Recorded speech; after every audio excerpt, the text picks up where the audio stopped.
Hello and very warm welcome at Amish Shackle 5858. I am Amish Shackle. Foreign news have been reported by American, European, Asian, African, Australian news channels and the news agencies. So please, let's go to the headlines.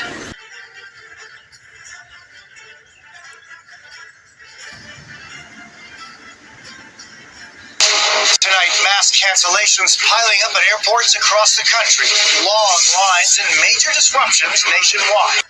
Hundreds of flights canceled, thousands delayed as the FAA cuts back on air travel over the government shutdown. Passengers angry, with some delays up to 4 hours. And tonight, the government warning it will get much worse with Thanksgiving right around the corner.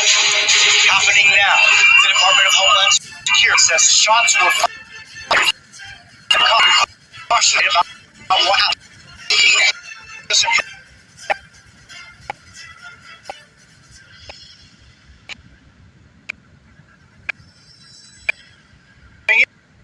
Millions under alert as snow and bitter cold is set to move in all the way down to the Gulf Coast. The video showing cars speeding down a road moments before crashing into a crowd with deadly results. UPS and FedEx grounding an entire fleet of planes, the same type involved in this week's deadly cargo plane crash. And tonight, the new federal order restricting when they can fly again. NBC News exclusive. Our inside look at Ghislaine Maxwell's emails revealing what her life is like inside her new prison.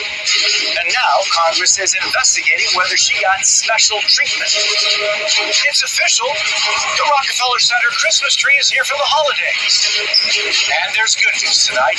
Not the journey of a lifetime for two decades in the making.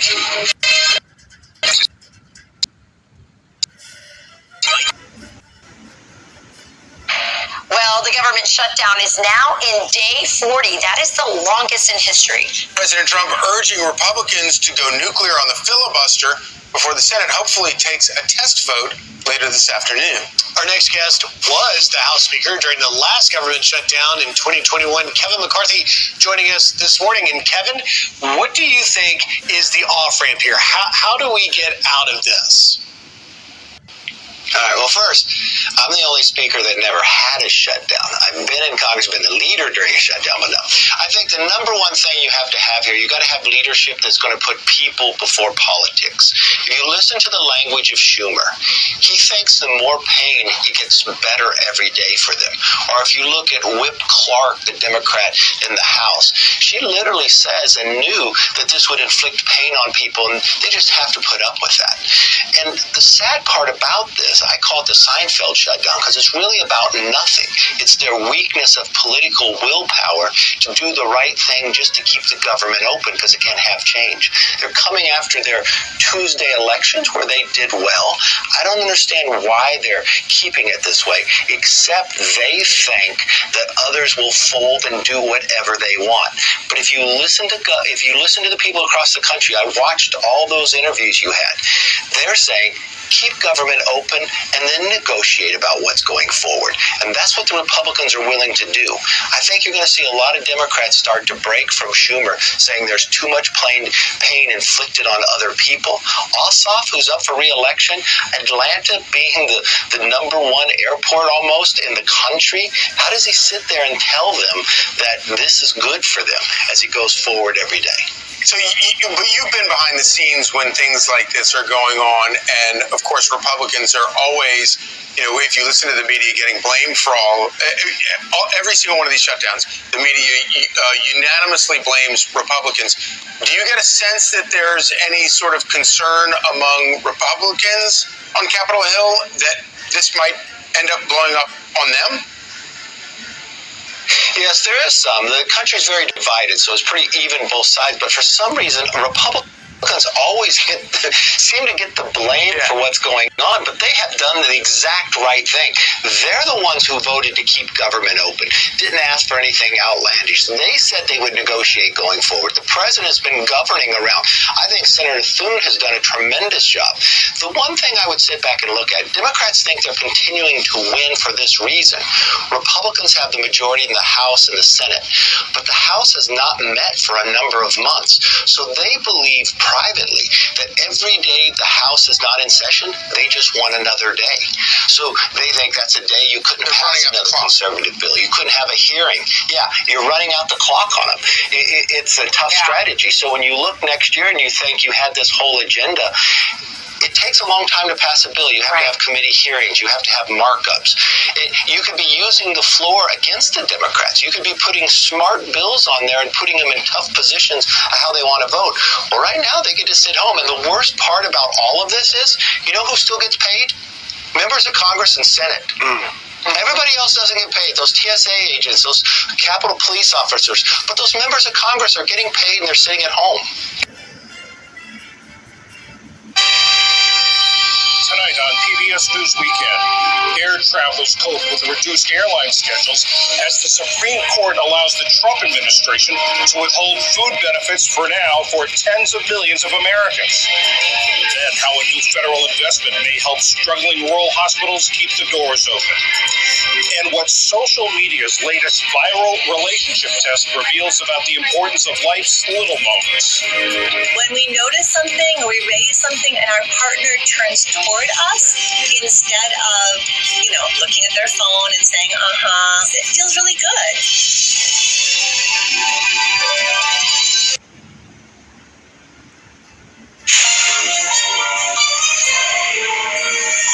Indigenous veterans on this Saturday night, with ceremonies across the country marking Indigenous Veterans Day. When we sing those songs, we're connecting with the ancestors. The tributes to their service and the ongoing push for truth and healing. A new wave of deadly strikes on Ukraine, the city at the heart of the country's infrastructure, now in Russia's crosshairs. Plus, Canadian teams and their canines join the search and rescue mission in hurricane-ravaged Jamaica. Everybody seems to be helping each other out and doing the best they can.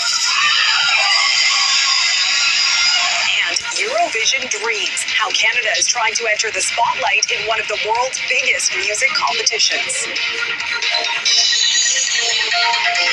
Global National reporting tonight.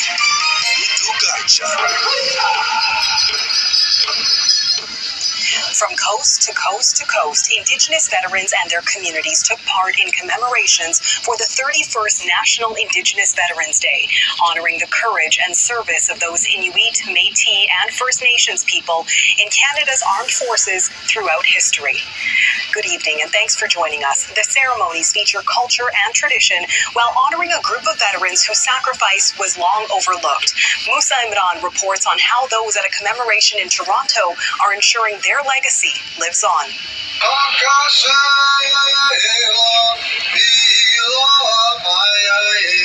November 8th is Indigenous Veterans Day, and Toronto is just one of many cities across the country honoring those who made the ultimate sacrifice. According to Veterans Affairs, more than 12,000 Indigenous people served for Canada in the First and Second World Wars and the Korean War.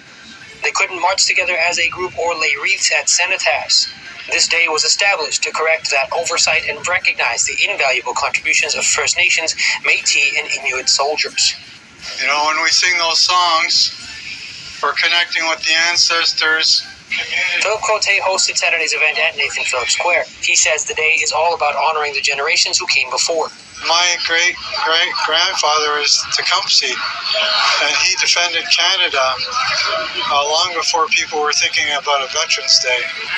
But he was the first in many of my ancestors who participated in all the wars over the years. A number of dignitaries were in attendance, including Lieutenant Governor of Ontario, Edith Dumont.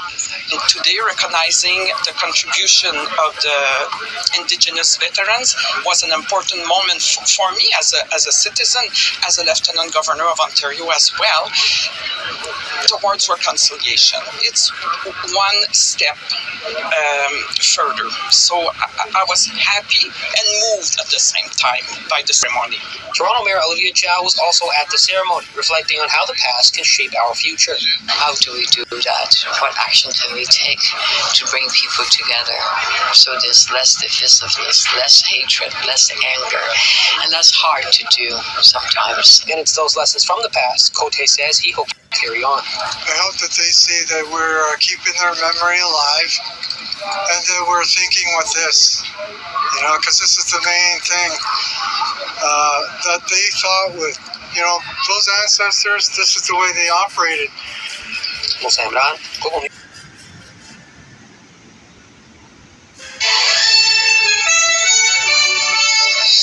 Tonight, travel troubles from coast to coast.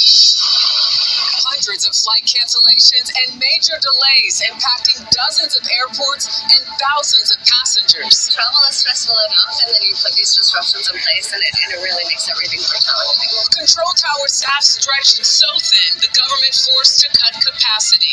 I'm Anders Gutierrez at Los Angeles International Airport, where the ripple effects of the government shutdown are causing waves of disruptions and frustration. Senators head back to Capitol Hill for a rare Saturday session. Still, no sign of a budget breakthrough. The Supreme Court weighs in on funding for federal food aid, creating confusion and possible cuts. I'm Willie James and been traveling with the president in Florida as he urges Republicans to change Senate rules to end the government shutdown while taking a swipe at the Affordable Care Act. Plus, grounded, UPS and FedEx taking extreme safety measures following the devastating crash in Louisville. Get ready for a frosty forecast. I'm meteorologist Andrew Gozak. 200-year-old cold records could be broken next week. I'll have the details. And later, all aboard the Burger Bus. Meet this group of dads on a mission. We have sauteed mushroom onion with garlic, crispy bacon on top. The bond over beef. This is an exceptional burger. This is the CBS Weekend News from New York.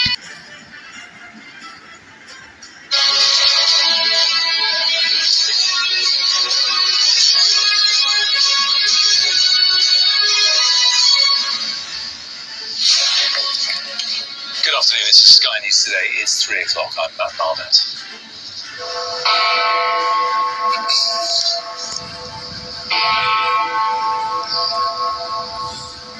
80 years on from the end of World War II, the country comes together for a 2-minute silence marking Remembrance Sunday. The King leads a service at the Cenotaph, laying a wreath in memory of those who died. Also this afternoon, a senior cabinet minister admits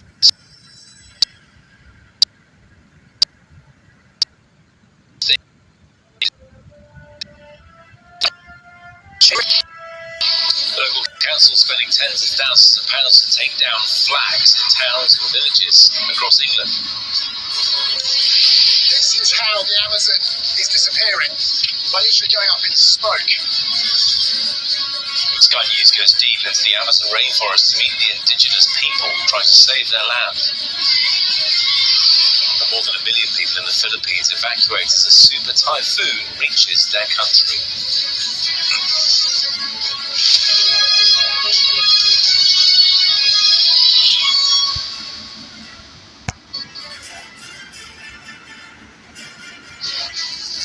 Good afternoon. 80 years on from the end of the Second World War, the King has led the nation in a 2-minute silence during a Remembrance Sunday service at the Cenotaph. King Charles was flanked by Prince William and the Duke of Edinburgh for the service, while the Queen and the Princess of Wales looked on from a balcony.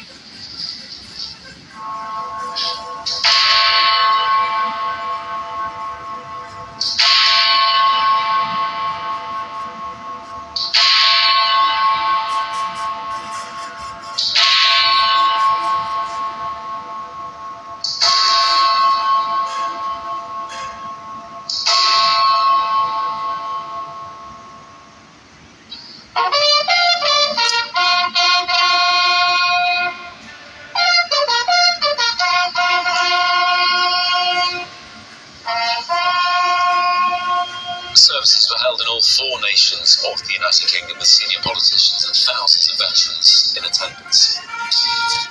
King Charles laid the first wreath at the foot of the Cenotaph, the Prince of Wales followed, and then the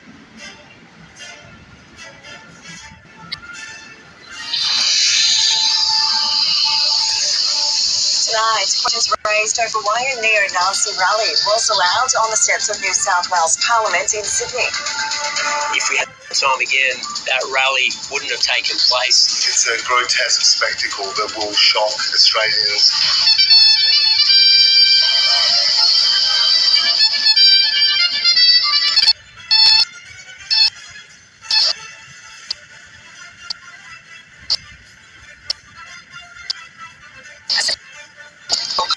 Party side on its next policy, it was scrapped by coalition partners. Say, God save the Queen.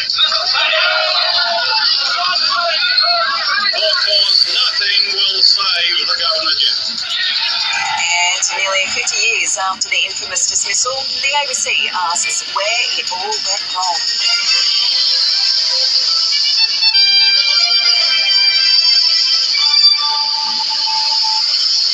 Hello and welcome to ABC News. I'm Meredith Sheehan.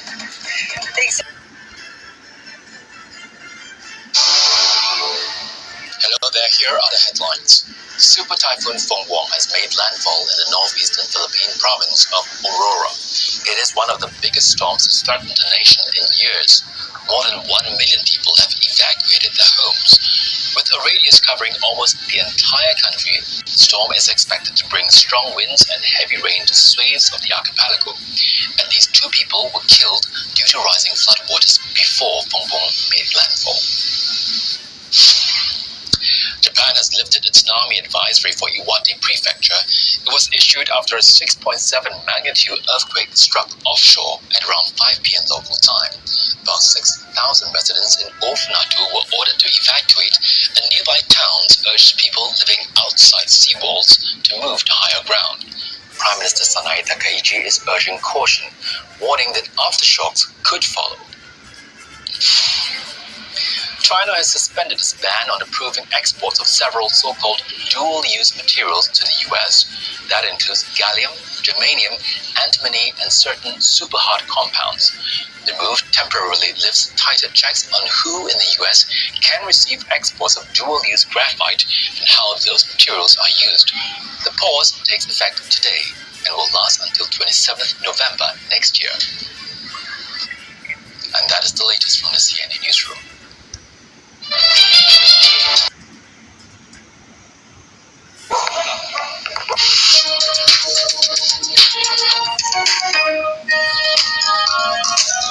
Africa News.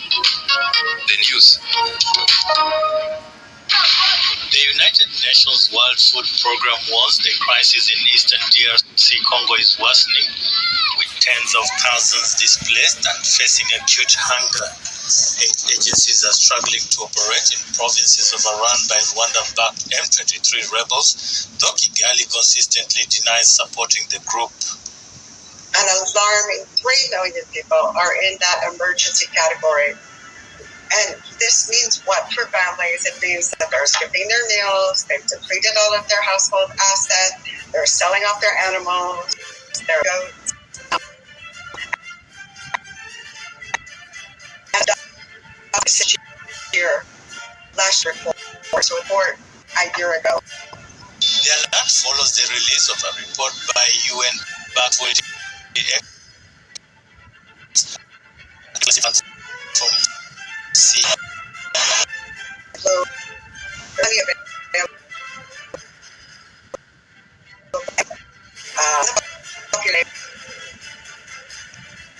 And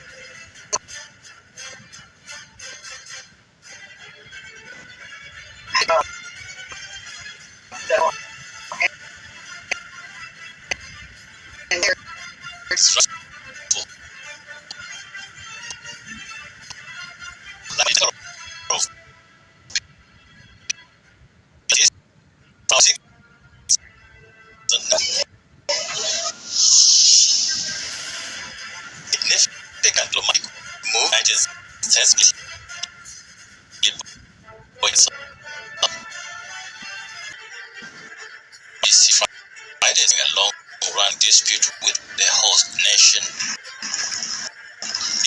In a post, Trump called the choice of location a complete disgrace, reiterating his claims that South Africa permits the persecution, violence, and land seizure of white Afrikaner farmers. While President Trump displayed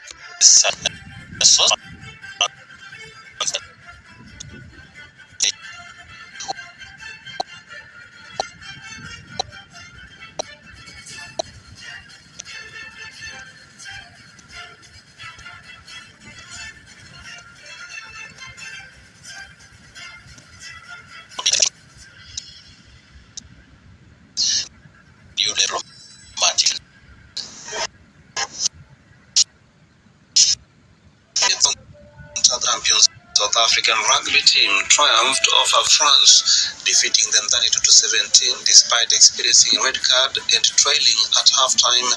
This matchup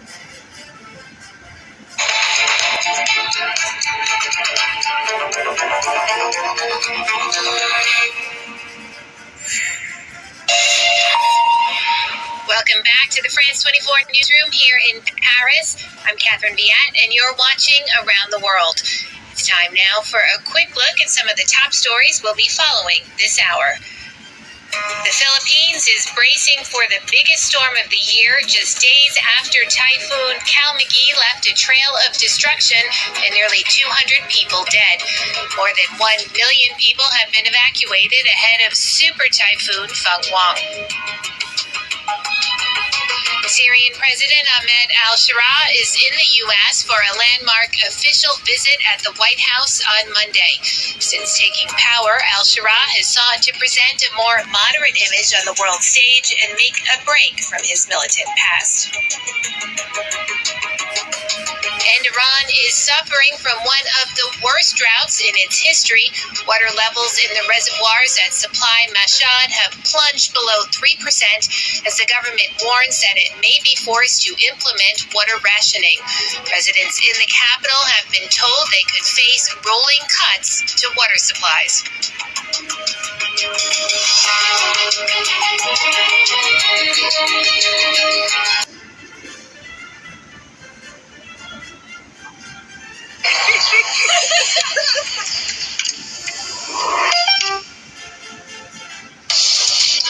This is DW News live from Berlin. The second destructive typhoon lashes the Philippines. Super Typhoon Fangwang makes landfall after authorities evacuate more than 1 million civilians. It comes just days after a previous storm left a trail of death and destruction. Also coming up, the US declares war on so-called narco-terrorists. EU leaders also step up efforts to stem the flow of cocaine from Latin America into Europe. And the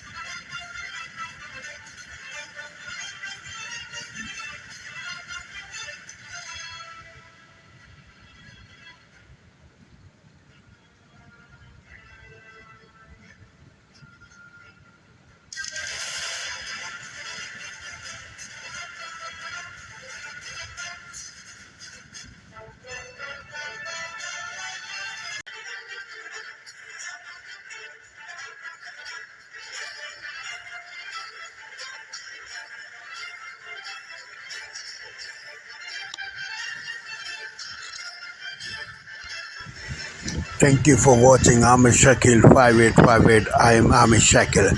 I hope you will visit again. Have a good life. Bye-bye.